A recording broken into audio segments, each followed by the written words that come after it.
means that the number one pick in the 2021 NBA draft goes to the Detroit Pistons.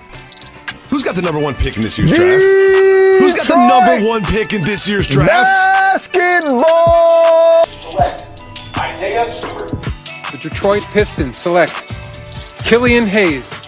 Sadiq, that was absolutely sensational. I don't know what went into that process. I met the criteria to be selected, but I wasn't. From long range. Oh! Yes! Detroit basketball! Hey, what's going on, Pistons fans? Welcome back to another edition of the Palace of Pistons Podcast, brought to you by the Believe Podcast Network. Aaron Johnson here with you, and joining this week is Jasper Apollonia. Jasper, we are an hour into NBA free agency as we record this week's episode. So much has happened from last week. The NBA draft feels literally like it was a year. It's been a year since it happened. With how much happens in the NBA, I mean, I feel like the last time we potted was months ago, and that's when the draft happened. Just the way it seems. So much has already happened. So much is going to continue to happen. But I think the most important topic that we're going to talk about today here is, how are you doing? Oh, I'm doing great, man. Yeah, you're right. We did not get finished even with the draft last time we were recording. It was literally in the middle of it still. The Pistons hadn't yet selected Gabriele. What's his name? Procida? That's it. The Italian kid. Nice. Very much excited to see if anything happens with him. I did not see him on the Pistons Summer League roster. I don't think he's coming over. I don't think it's like a situation like Jalen Duren where he just hasn't been signed yet. I think he's probably staying in Europe, which makes me very sad. But I will get both Boeheim brothers for the Summer League roster. So, yeah, you're right, Aaron. A lot has gone down. Even in the middle of free agency here, we have other things to talk about. The Pistons pulled off another trade in the week. So there's plenty to talk about on this week's edition of the Palace of Pistons podcast. Yeah, certainly we're not short on topics. We're going to get into a lot on this week's show. But first, let's talk about our sponsors, BetOnline. Our partners at BetOnline continue to be the number one source for all of your betting needs and sports info. Find all the latest odds, news, and sports developments, including this year's Wimbledon finals, Major League Baseball, the latest fighting news, and even next season's early NFL futures. Head to the website or use your mobile device to sign up today and to receive your 50% welcome bonus on your first deposit. Just use our promo code BLEAV, that's BLEAV, to get the bonus and get into the action. Bet online, where the game starts. So I had some good luck, betting on the NBA draft, but haven't been doing as much gambling the last few days. Going to have to get back into it. Any big wins for you as of late? No, nothing for me as of late. I've actually been laying off. Like I said, I had some bad luck with the Tigers earlier on in the season. I swore off the gambling until the NFL rolls back around. But hey, if I had been betting on the Pistons to re-sign Marvin Bagley, I would have been looking pretty good. If I had been betting on them to sign DeAndre Ayton, I would not be looking very good right now.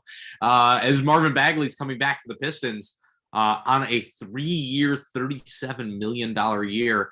And Aaron, this is important. No options, either team or player, in that 3-year deal for Marvin Bagley.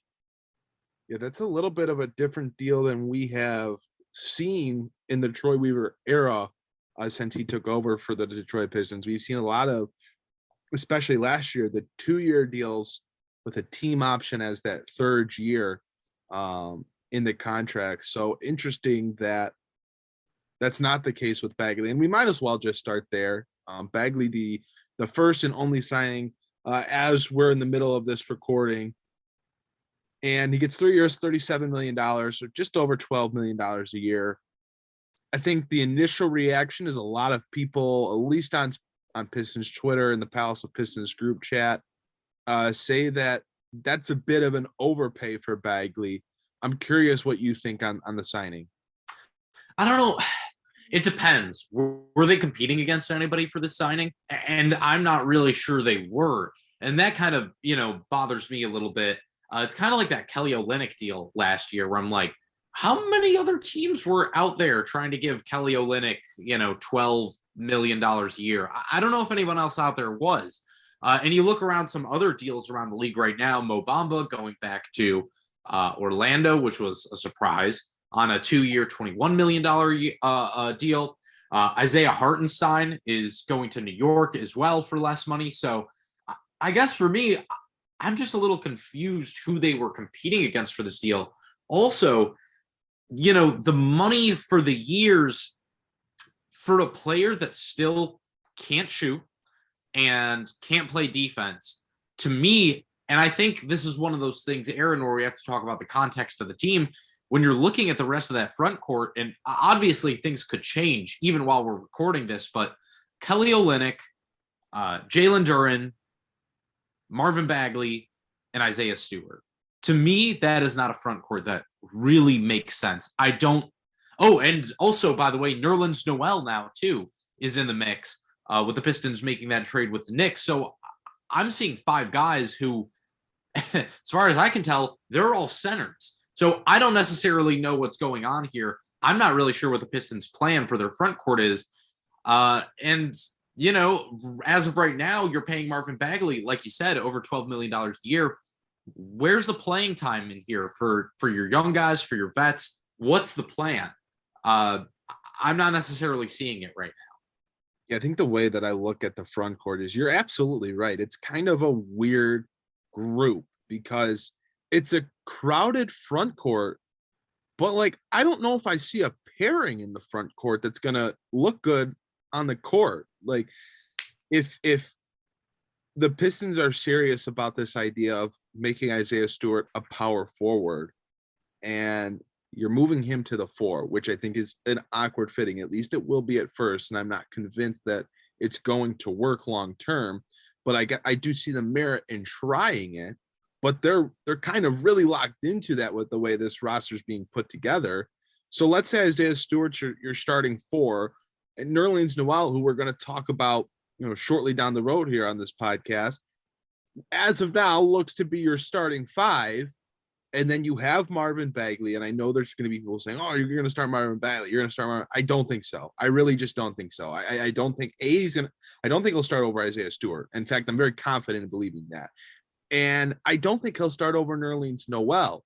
I think the Pistons like what they saw to Bagley in his backup role last year. He was a good energy big, comes out, and he gives you 16 good minutes on offensively. He's not capable of being a starter with the way that he plays on the defensive side of the floor. I mean, and that's part of what concerns me with the deal overall is he's not a good defender and he's not a great shooter. So you're paying, damn near $13 million for a guy that doesn't do 2 big things that this team needs out of their bigs, shooting, defending. And Aaron, you're also paying Kelly Olynyk, don't forget, almost $13 million. You're paying the 2 of them $25 million combined this year for what? Your backup front court? And we're not even getting into Jalen Duren at this point. So I don't get it. And you certainly can't play him and Stewart together. That is a no-go. We saw that last year. Defensive rating of 118 when they were on the court together. That pairing simply does not work. So, yeah, you're right, Aaron. I don't see where he can start either. And now you're paying your backup front court $25 million combined this year. That to me is like, whoa, that is asset mismanagement, no matter how you slice it. I do think the Pistons are going to end up moving off of Olynyk. I think they're going to, look, I don't think Jalen Duren's ready for big minutes at the start of the season, but I also don't see how you make that trade to get him and draft him in the lottery to not play him. I mean, especially with, I know the reports of the Pistons are going to be, scrappy. They're going to try to win as many games as they can. But let's face it, the makeup of this roster, they're still not going to be close enough to being a good enough team to put aside developing a player like Duren, who is going to need minutes. And yes, he can play some G League games. That will be good for him. But at the same time, you spent, you made the effort to get him in the lottery. I feel like he's going to have to get some minutes. And even though Olynyk is, you're shooting big, there's just no room for him. And it's not like he was good last year in the handful of games that he wasn't injured for. So, I could see the Pistons trying to attach a couple second-round picks to move off of Olynyk. It's a $13 million contract for this upcoming season, and then only $3 million of his contract is guaranteed for the following season. So it's essentially an expiring contract. If the next team is willing to eat $3 million, if they don't, if they want to waive them going into the 2023-2024 season, which would be expected at the $13 million of his full value contract. But I do think the Pistons try to move off him, and I think they try to get, perhaps with opening the roster spot of Olynyk, perhaps they try to get a 3-4 who can shoot, kind of like another Isaiah Livers, who I think is going to see minutes this season, potentially at both forward spots, just because he can slide up to the 4 and be somewhat of a shooting presence. But I think still, no matter how you shake it, this is a really weird makeup of the front court for Detroit, because I don't know if they have a true 4 on this roster. Like, I think Bagley's maybe best at the 5. We know Stewart, and his 2 years in the league, has been a 5. Nerlens Noel is only a 5. Jalen Duren, when he plays, will be at the 5 spot. So they're missing a power forward. Now, this could totally be against what Detroit's planning on doing. Like, they could be thinking something completely different, and they could be going into the season with Saddiq Bey at the 4 and another wing out there at the 3. But as of right now, with the way this roster is shaking up, I think their front court looks a little odd at the 4 and 5 spots, and I don't think this Marvin Bagley deal brings a whole ton of clarity to it. I will say, though, just to kind of counteract my topic that I've talked about, is I wanted to bring Marvin Bagley back. I feel like there's value in what he does. His noticeable chemistry with Cade Cunningham made an impact on the team last year. So having him to come off the bench with, if you're bringing out Killian Hayes, Alec Burks, I don't know, Isaiah Livers, whatever else that they bring out there, like, I think he's going to provide some value. He's a guy that, if Stewart or Noel miss some games, like, absolutely could slide in and start. And who knows, maybe Detroit does end up wanting to start him alongside Stewart. Maybe they want to be bringing Noel off the bench. But if I recall, Detroit was connected to Noel last offseason when he was a free agent. So I do think that they're relatively high on him. We heard from Adrian Wojnarowski that the Pistons are, when they made that trade, and I guess we can kind of segue into that now. When the Pistons made this trade earlier this week, a couple nights ago, to go and get Alec Burks, Nerlens Noel, a pair of second-round picks, they want Alec Burks and they want Nerlens Noel to play. Like, they brought them in not just as contracts that they're now going to send somewhere else to get off the money or just to absorb the money and buy them out. These are guys that are going to play for Detroit. And I like that because both of them can play. Like, you look at Nerlens Noel's counting stats and they're not going to jump off the page, but he's going to provide value on the court. And Alec Burks is going to provide value on the court because he's a guard that can come off the bench, shoot 40% from the 3-point line, give you 10 points, give you 16, 20, 24 minutes a night. He is a good backup wing to have. And Detroit goes out, they make this trade. They're able to get 2 players that are going to be a part of their rotation.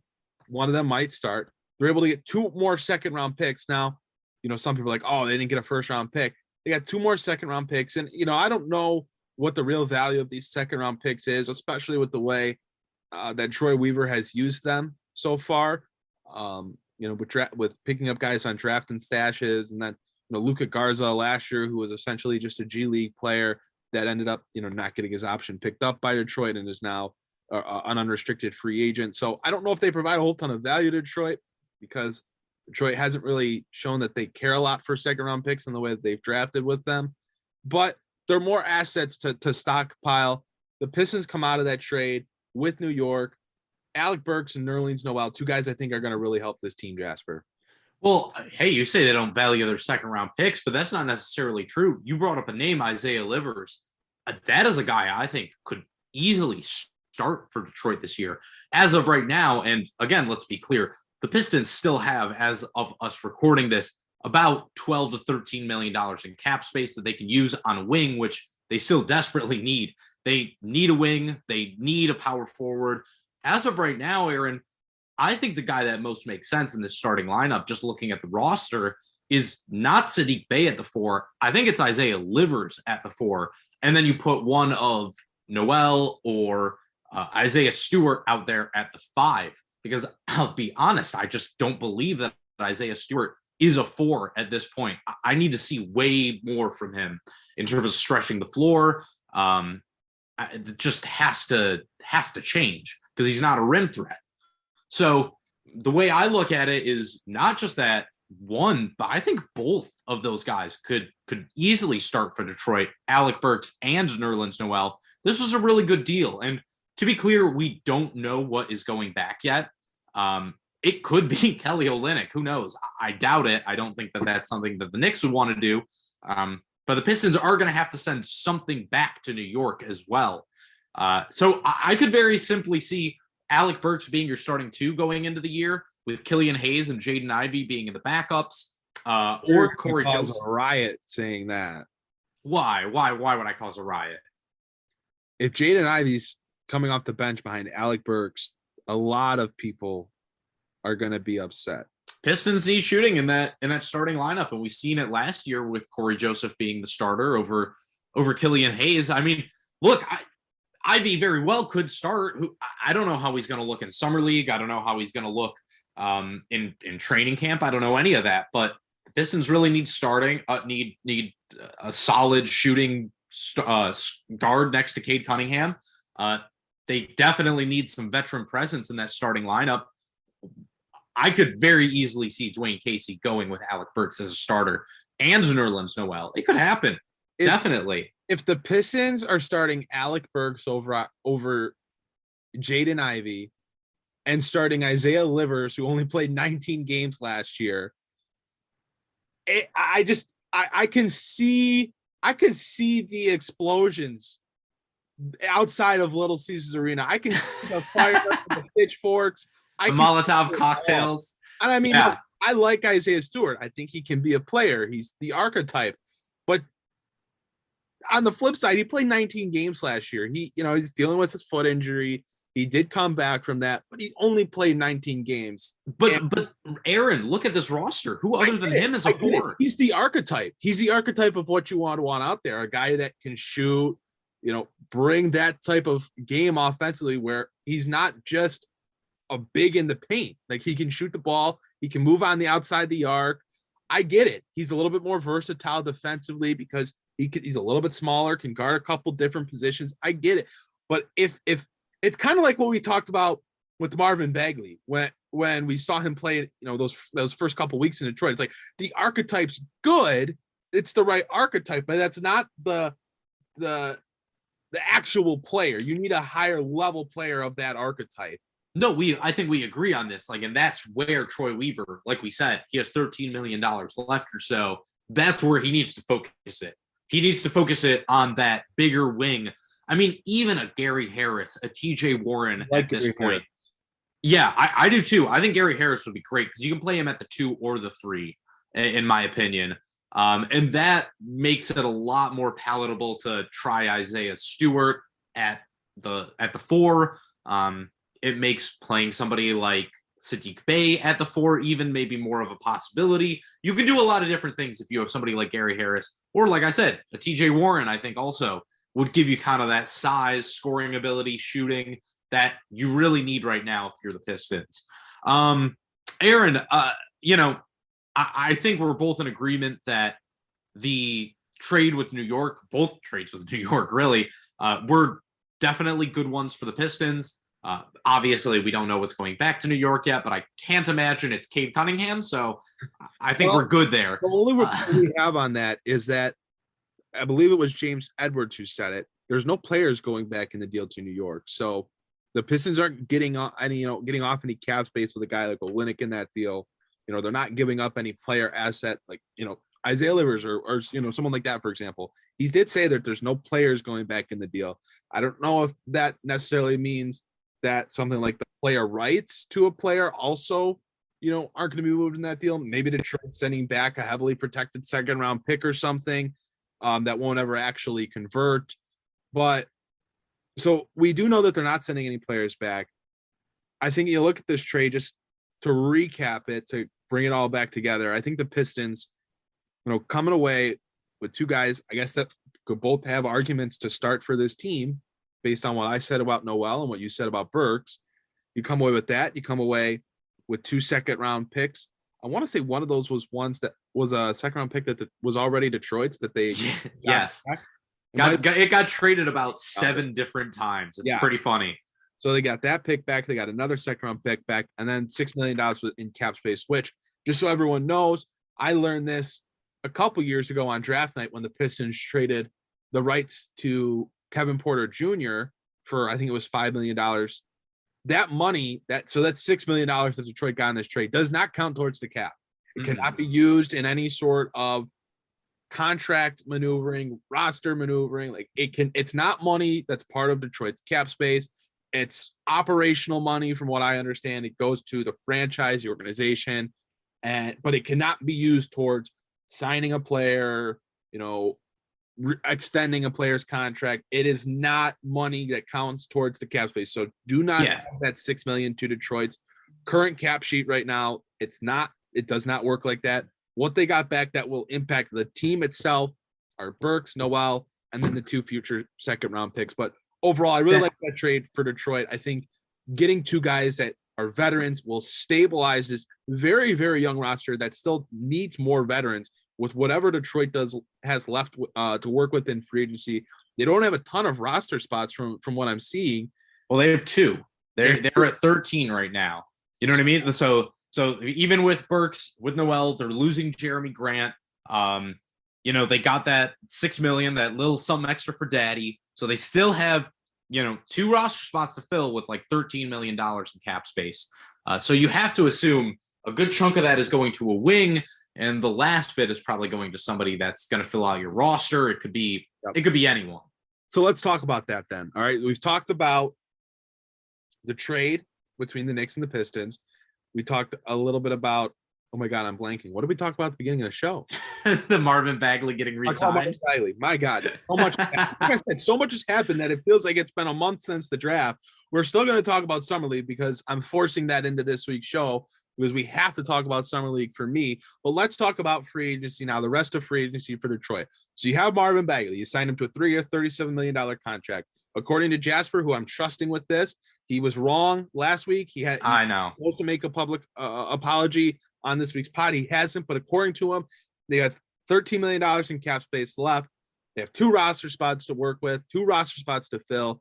Jasper, you said it's a wing, and then a guy to fill out the roster. You got any names in mind? I mean, if we're talking wings, I already mentioned a couple of them. I think Gary Harris would be a great option. I think TJ Warren could make sense for the right deal. He was hurt for most of last year, but he's still a useful player, especially on the offensive end. A lot of guys are just kind of off the board. Kyle Anderson is still out there. I don't know if the Pistons necessarily have the money, but I would love to have Kyle Anderson on this team. I think Taurean Prince, also another player that would make a lot of sense with this roster, as would Otto Porter Jr. Knowing my luck, it's probably going to be somebody that I haven't mentioned, like, Juan Toscano Anderson, or I don't know, watch it be like Udonis Haslem. But no, those are guys that I'm really looking at. If we're talking like, stretchy guys that are centers, power forwards, a player that we talked about last year, especially closer to the trade deadline, somebody like Jalen Smith really could make a lot of sense if you want to add some athleticism to your front court. I don't know if he necessarily fits. We've already been talking about how you have a lot of guys that are kind of more in that center than power forward kind of spot, but he definitely is also a name I'm looking at. I believe Derek Jones Jr. is also floating around out there. So there's lots of players that absolutely could work on this roster, Aaron. Anybody that I haven't mentioned that you're thinking about, or anybody from the names that I have mentioned that especially jumps out to you? Gary Harris is definitely a name that's at the top of my list. I know he's only 6'4", but you're talking about a guy that, in Orlando, really in his entire, career in the league, he's been a double-digit scorer since the 2015-2016 season, his second year in the league. He's been a career 40% three-point shooter, 36%, but really he brings that shooting. Last year, 38%. He was 40% for a couple of years. He got hurt. He had some real injury issues for a while there, and I think that number dipped where he was playing, 40 games. Like, he got numbers and injury riddled season. Yeah, he just got thrown into that deal for Aaron Gordon. He was basically just a salary dump in that deal. He was a guy who was getting paid a lot of money and just kind of fell off because the injuries kept on racking up. So it definitely took away from his shooting, definitely took away from his defense. But I thought he looked very good coming back, especially in the latter half of the season with Orlando. This is how you know I'm a real sicko, because I actually watched Gary Harris minutes for Orlando. The things I do for the podcast, Aaron. Gary Harris was a big part of my parlays last year. Just getting you could always just add him in as like 1 3-point made per game. It was easy money. So Gary Harris is a guy that I absolutely like for the shooting that he brings. I don't remember if you said Kyle Anderson. I did. Oh, I certainly did. I would never forget slow-mo. That's my boy. 3-4 forward that can shoot a little bit. I'd like him. Otto Porter Jr., I'm sure you said. I'm not sure if he's interested in coming to a team like Detroit after just winning a title in Golden State. I think if he was, it'd probably be because he wanted to get paid, and I don't know, what Detroit's willing to spend on a guy like that. I really wanted Detroit to go after Bobby Portis. He's already re-signed in Milwaukee. He wanted to get paid. Good for him. He did. 4 years, $49 million. Did you see the report that the Pistons were linked to Gary Payton? No, Gary Payton II would be a guy that I wouldn't hate. He just does. The thing is, I don't see how he necessarily fixes what the Pistons desperately need right now, which is shooting and size, especially like switchability on the wings. That's why I'm also thinking somebody like Josh Okogie. If you're just like, hey, we need a guy who can defensively play the 4, defensively play the 3, I think he has the size to where he could slide down a little bit. It's still tough because I'm looking at that. I'm like, looking at the Pistons front court, do I start him over even Isaiah Livers? I don't know.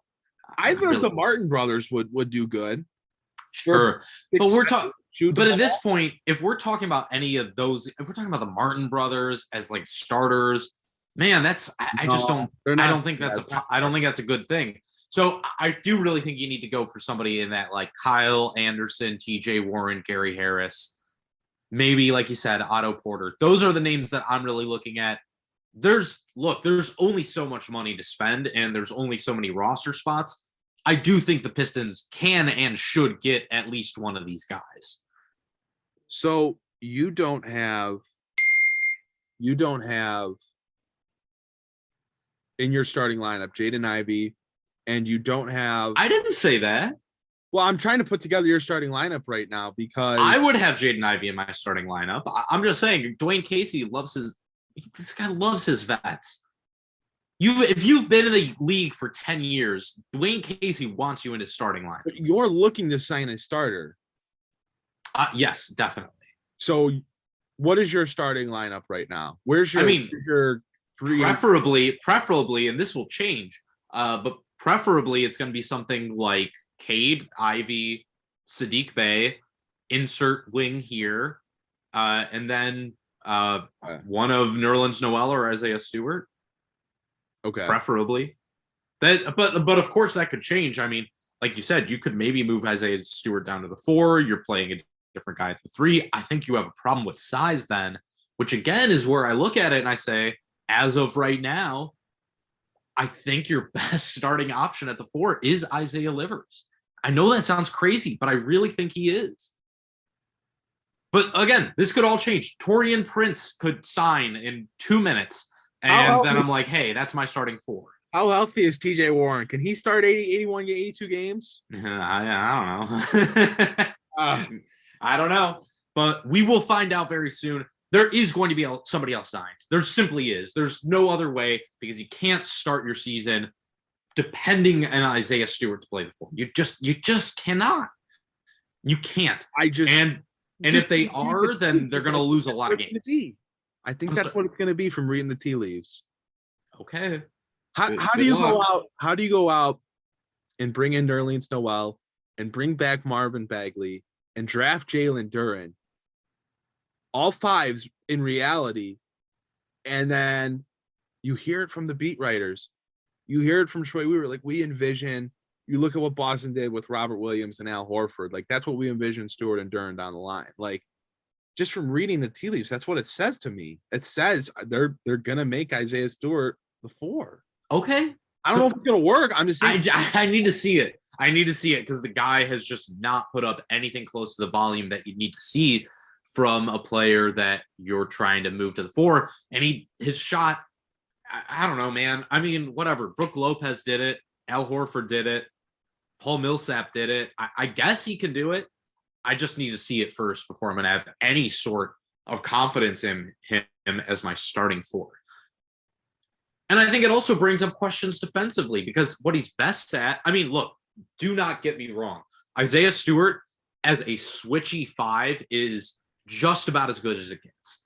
And he's also a solid enough rim preventer. He's not a great rim protector in the sense that he doesn't get a bunch of blocks, but he's physical enough in the post to where he deters shots and he makes shots harder. He's really good switching on the perimeter. Pistons fans who watch the team can tell you every single game where there's an opposing guard that's a star, they always try to switch onto Isaiah Stewart in the first half, and it never freaking works. And in the second half, they figure out something different because it doesn't work. I like that. But do I necessarily see him as a long-term option at the 4 defensively?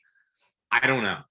I just have a lot of questions right now, and I need to see them answered in free agency. I don't know where else you can really find the answers at this moment in time, Aaron. Do you have answers? I'm listening. I'm all ears. I think Detroit could still be making a trade, at least one more. Just looking at where they're at. And I know we talked about this a little bit in the Palace of Pistons group chat. There was a report that came out that talked about Detroit and Dallas having some conversations and about Detroit absorbing, one of Dallas's contracts. Like, if the Pistons could get back Tim Hardaway Jr., that's a guy that you could theoretically start. I'd be all in for that. It brings shooting, it brings scoring. You're not getting a lot of defense, but if you wanted to go with Saddiq Bey, if you wanted to go a little bit smaller, get some more shooting out there with Stewart at the 5, then you could start Bey and you could start Hardaway alongside Ivy and Cade Cunningham, and there's your starting group. Like, I don't know. My biggest priority right now, if I was building out the Detroit Pistons roster, is getting some semblance of shooting on this team because they don't have nearly enough of it. And the hope is that Ivy can come in and at least be okay. The hope is that Cade gets a little bit more efficient, shooting the ball. You have Saddiq Bey. Hopefully he doesn't start off, the first half of the season ice cold from beyond the arc. But you're hoping on a lot of internal development from these guys. You need to go out and find some guys that are going to come in and you're going to get 37, 38, 39, 40% three-point shooting from. You just have to have a couple of those guys out on the roster. Like, if Brooklyn is selling off, the Pistons should be on the phone. Like, obviously, hey, yeah, we'd love to come get Kevin Durant, which, by the way, we didn't even mention on this show. We need to just oh yeah. Kevin Durant's going somewhere else. Talk about Kevin Durant for a second. But obviously Detroit should call and say, hey, what would it take for Kevin Durant? But they also need to be calling and saying, hey, we want Joe Harris from you. Like, what's it gonna take? How many picks? What's the pick package coming out to be? Like, he's coming off a big injury. Maybe you go to him at a little bit of a discounted price. Like, Joe Harris would be amazing for this team. Just a guy that comes out as a sniper, gives you, a little bit of competitive. He's not a world beater defensively, but you don't have to absolutely change your entire defensive identity to mask his shortcomings, but just a guy that's going to come out and shoot the grip off the basketball. Like, they should be calling for guys like him. They should be at least talking to Dallas, especially if this is a type of trade where they're getting assets back to take on Tim Hardaway Jr.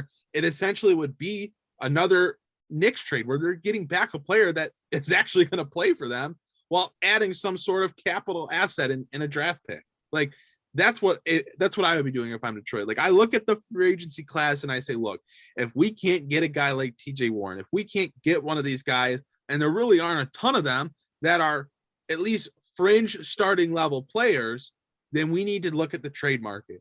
And if Brooklyn's having a fire sale and Dallas needs to shed some cap, like, those are just a couple of teams. There's got to be more out there that we can get someone from. So I don't think Detroit should just be looking at free agency as the only option. Troy Weaver, Trader Troy is his nickname. Like, he loves trading. So the Pistons, I expect them to be on the phones, talking to different teams.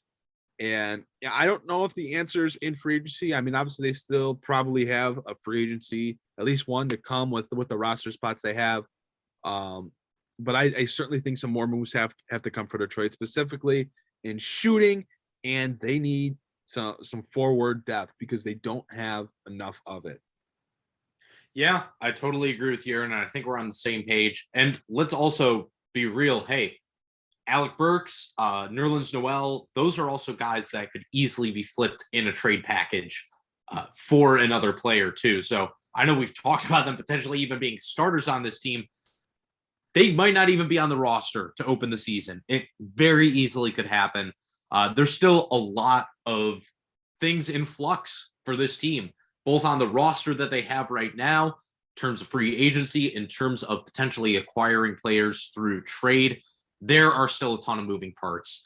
Aaron, we're going to wrap this up, but we do still have one little piece of Pistons news. They threw it in right as free agency started.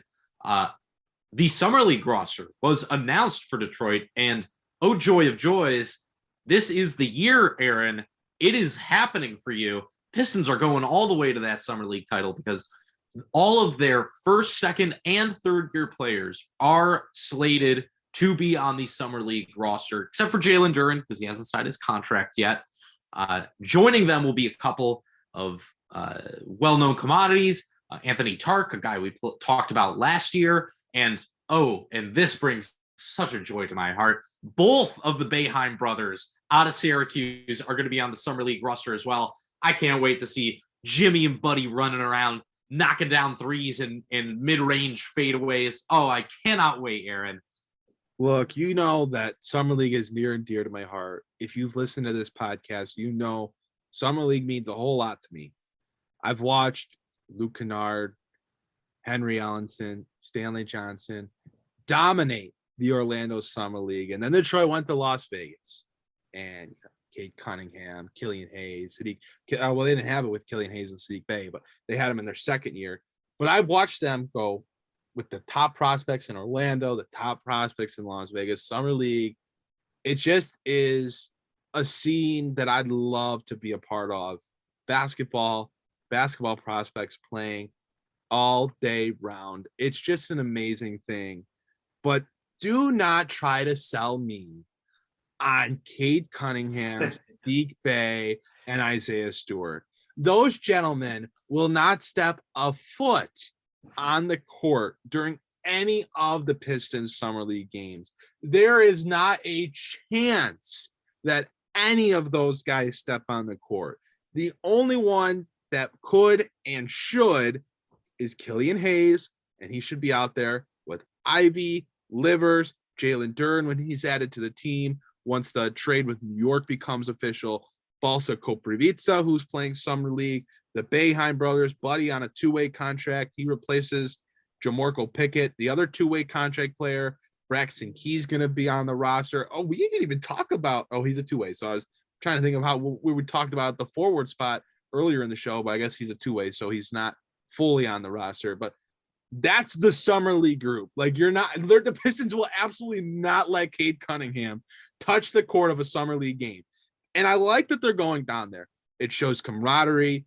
It shows these guys are serious about building chemistry, getting better, spending time with one another, working on their craft as a team. I respect that, and it's very good to see. They're going down there to be with the team, practice a little bit, and they're in Vegas. They're in Vegas, my guy. They're going to go to Vegas. Like, they will not step on the court, and it's unfortunate, but let's face it. If third year Sadiq Bey, stepped on the court of a summer league game against some of these guys that are fighting for NBA contracts, like that would be, it would not be fair. That would be like watching them play in the Drew League in the summer and some of those other, leagues that go on in summer ball. Like, it's just not going to happen. As much as that wants to happen, it's not going to happen. We're going to have a repeat of Stanley Johnson dropping like 70 points in a pickup game. I can't wait. Oh my God. He dropped 82 or something. 82. That's right. Yeah, he did. How could I forget that? Good for Stanley. Hey, he got his contract picked up by the Lakers as well. So for Stanley Johnson. You can't blame a guy for trying to juice the lines a little bit, Aaron. I did try. What's going on with them also tipping off next Thursday at midnight? What is up with that? I don't know, man. I don't make the rules. It's 3 hours behind, so there's really 9 p.m. Yeah, they have limited space. They got a lot of teams at that timeline. You can't be putting the Eastern Conference teams at that timeline. It's not right. It's not fair. You got to take it up with Adam Silver. I'm sorry. I don't know what to say. I got a call scheduled with him after this one, so that will certainly be on my points of discussion. But all right, we're 40 minutes into the show. Free agency's been up for an hour and 40 minutes. The only thing we've gotten so far on the Pistons side is the re-signing of Marvin Bagley. That's a 3-year, $37 million deal. I think this is where we wrap it up. I don't know if Detroit's got a bunch of moves left tonight. I still personally think that some of their moves are going to come via trade, but they do have $13 million in cap space and a couple roster spots to fill. Jasper, anything else you wanted to add before we really wrap this up? Yeah, there's one more move coming. There's at least one more move coming. It might not happen tonight, but it is going to happen for the Pistons. Hopefully, it is going to be something in the range of what we've been talking about. But knowing Troy Weaver, he loves to surprise. So keep your phones ready. Get your Woj bombs, forwarded to you. Oh boy, I'm starting to show my age here, Aaron. I think you're right. It's time for us to wrap it up.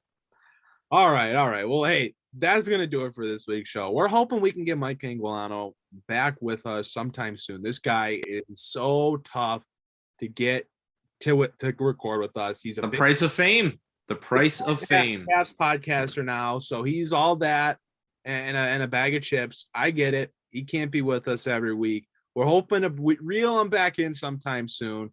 But for now, you're stuck with Jasper. And guys, thanks so much for tuning in to this week's Palace of Pistons podcast. Thank you to our sponsor, BetOnline, and our partner, the Believe Podcast Network. We thank you so much for tuning in, and we'll see you next week here on the Palace of Pistons podcast.